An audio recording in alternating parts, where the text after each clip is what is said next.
Hi, everybody. It's Josh with Some Critical Thinking, and today is day 2 of your journey. If you wanted to join along with me, you can pick up your book in the Amazon links below. There is hardcover, paperback, and we're using the full color hardcover copy of Anxiety Reset 30 Days to Find Calm, which is a self-regulation workbook for busy adults like yourself. The first day took us around 18 minutes, but you can put in as much work as you want. Of course, it's your journey. Let's start off with day 2. You're doing this along with me. The practice for last night was to say to yourself that this is part of my anxiety blueprint. I'm learning to understand it better. If you're feeling anxious about something, you notice it, just to notice it yourself and say that you notice it. Then at least you can identify it. And there was something I noticed last night that I didn't do in the day 1, and that was I spent a lot of time talking about the effect on my sleep. So I'm going to go and check off sleep disturbances here. And then we can start day 2. Here's day 2. If you're someone that wants to listen to the audiobook version of this, you can scan this QR code here and check it out. You can listen along. Of course, you're probably going to get more out of the book if you pick it up and you can work with it and write in it yourself. But let's start this out. We're not going to be reading all this because I know that successful people are time misers, and all you fine people, I'm sure, are time misers as well. Welcome to day 2 of your journey towards better emotional regulation. Yesterday, you created your personal anxiety blueprint, a comprehensive map of how anxiety manifests in your body, thoughts, and behaviors. Today, we're going to dive deeper into understanding what specifically activates your stress response, which emotional triggers, events, situations, interactions, or even internal experiences that reliably activate your anxiety. Okay, and then this part goes over the science behind the emotional triggers. And in today's exercises, you'll map both external triggers, so the situations, people, places, and internal triggers, thoughts, physical sensations, and emotions that activate your anxiety. By bringing these triggers into conscious awareness, you're already beginning to reduce their power and develop more effective responses. Mapping what activates your stress response, your trigger mapping exercise. So we're going to allow 20 to 25 minutes to complete the following sections and being specific and detailed as possible. This is for your eyes only, so complete honesty will give you the most useful insights. Of course, with your book, it will be for your eyes only, if you so choose. My book, I'm kind of sharing it with everyone here, and feel free to comment at any point in the comment section. I'm curious to see how your journey is progressing. External triggers. External triggers are situations, environments, people, or events that reliably activate your anxiety. Consider each category below and identify specific triggers that affect you. Workplace and professional settings. Presentations or public speaking. Performance evaluations or feedback, yes.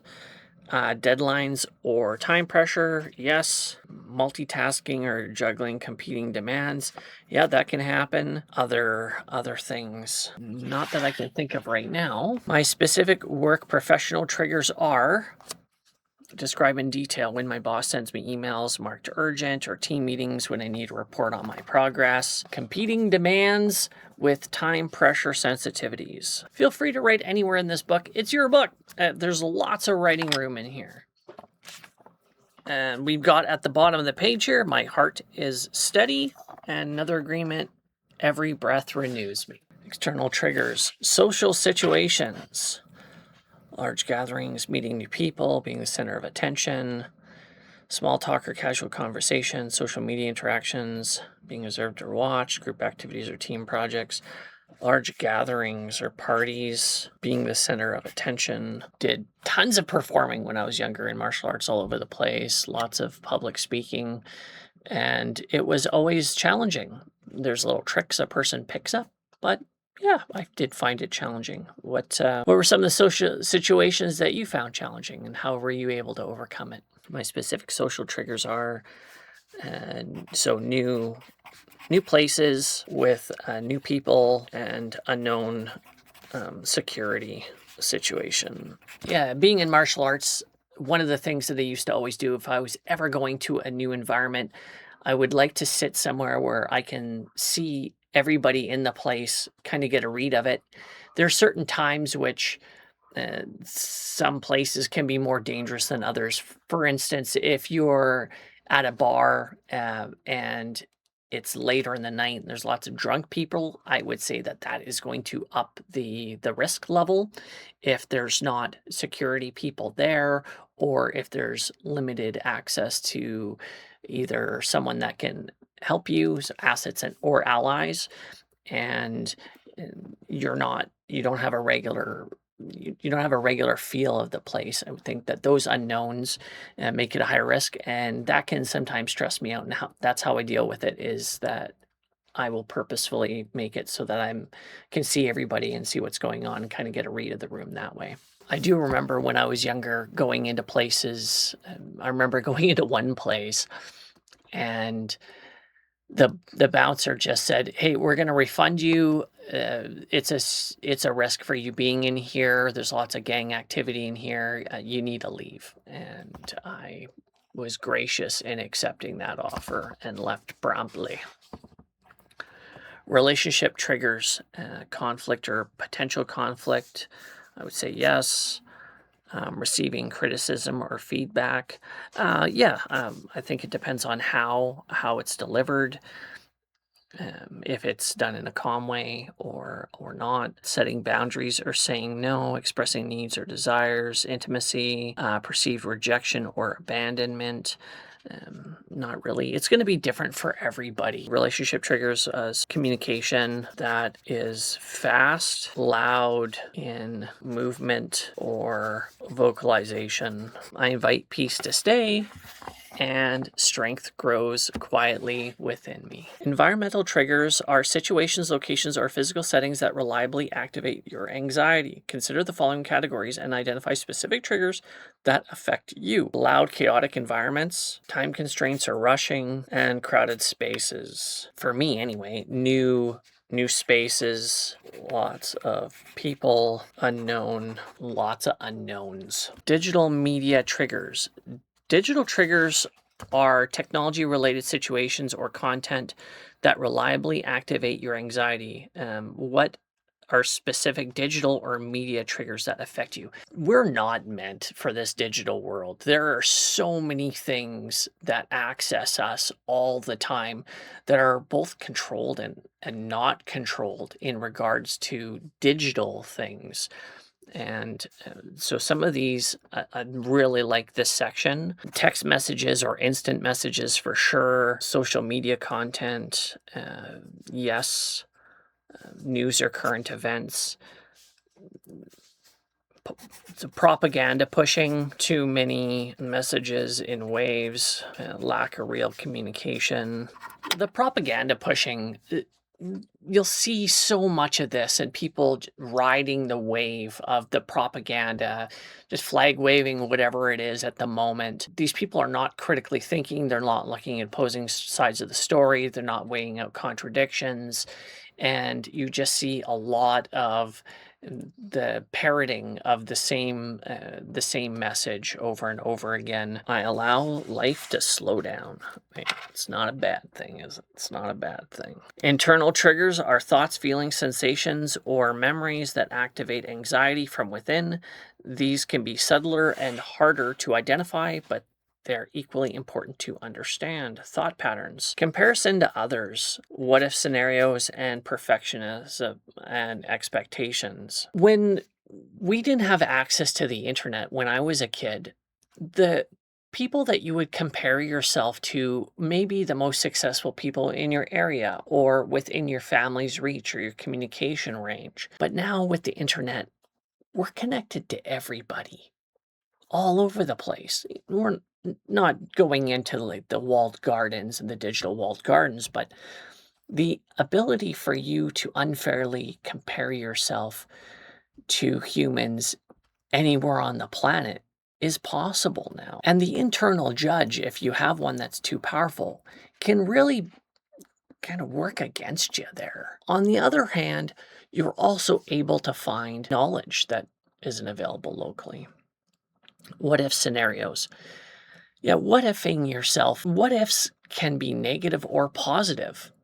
And anxiety, people will filter through a negative lens. The what if negative filter and a what if positive filter is completely different. What if you succeed? What if you win? What if you accomplish the goals that you want? Something to think about. Being perfectionist and your expectations. Do you have realistic expectations? Are they what is being perfect?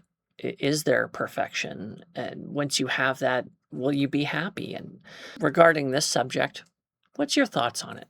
Put them down below. My specific thought triggers are unfair comparison. If the goal is happiness, even if it was, I'm going to make $1 million and then I'm going to be happy. But you see people that win the lottery and they've got $50 million and then they take themselves out of the game. What is it that you would do with a whole bunch of resources if that's something that you wanted? Of those things that in the lifestyle that you would want, that would make you happy, of those things, what could you do now? If it was spending more time with family and friends and people that you care about, what's stopping you from doing that now?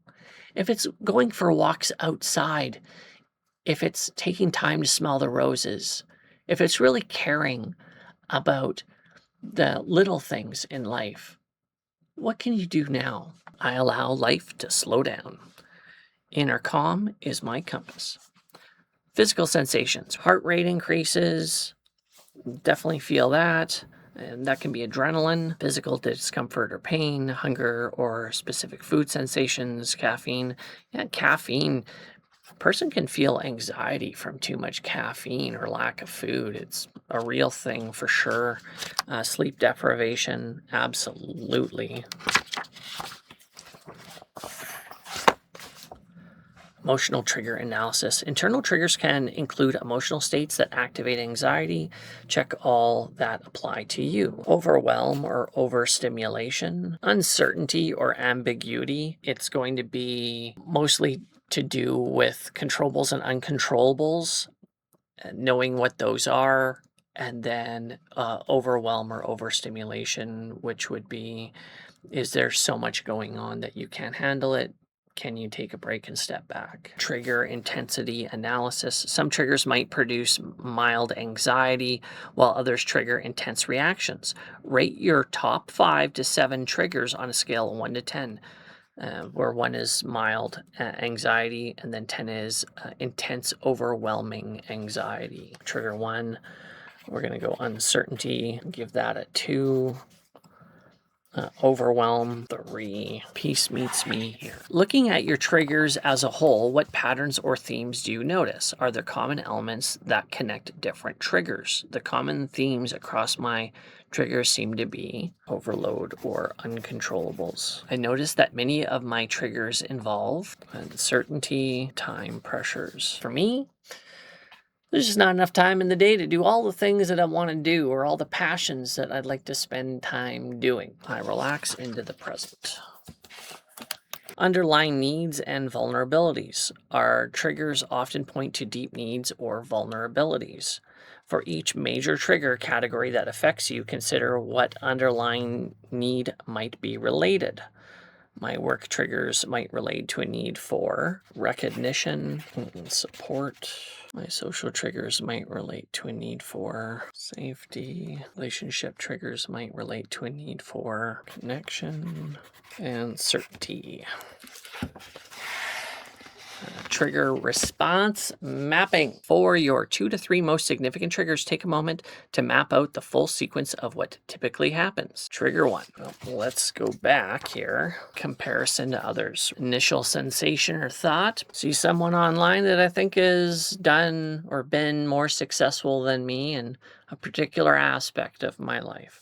Emotional response, frustration. Physical reaction, raised heart rate. Behavioral response makes me feel more motivated to get up off my butt do some of the things that I need to do.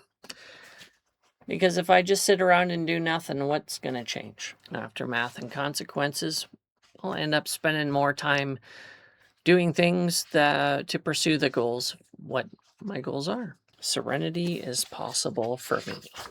Absolutely. Trigger 2, there's trigger 3, and then a whole blank page for your notes. And you can go over this. Take your time. This self-discovery. I'm making this video. I don't really want to put too much time into this, just to give you a broad overview. I quiet my busy mind. Today I practice gentleness. Advanced awareness. Early warning signs. One of the most powerful aspects of triggering awareness is learning to recognize the earliest sign that a trigger has been activated before anxiety has fully taken hold. For your most common triggers, what are the subtle early warning signs that might alert you that your stress response is beginning to activate? Early warning signs typically include raised heart rate, faster breathing. In reflection, take a moment to reflect on what you've discovered about your triggers. What surprises you? What makes the most sense? What insights feel most valuable for your self-regulation journey? Today's key takeaway. Identifying your triggers doesn't mean you'll always be able to avoid them. That's neither possible nor desirable in many cases. The goal is to develop awareness that allows you to respond to triggers intentionally rather than react to them automatically.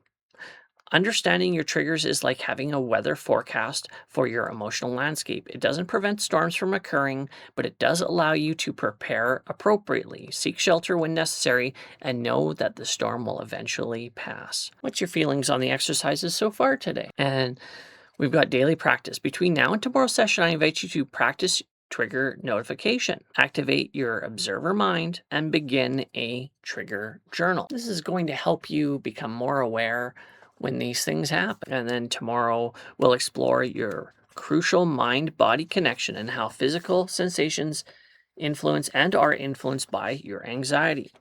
I welcome small joys. Full example going over all of the exercises today. For Sarah, her external, internal triggers, early warning signs, patterns, and needs. Then we go to day 3. Hope you join me on the adventure. We'll be doing day 3 next. Take care.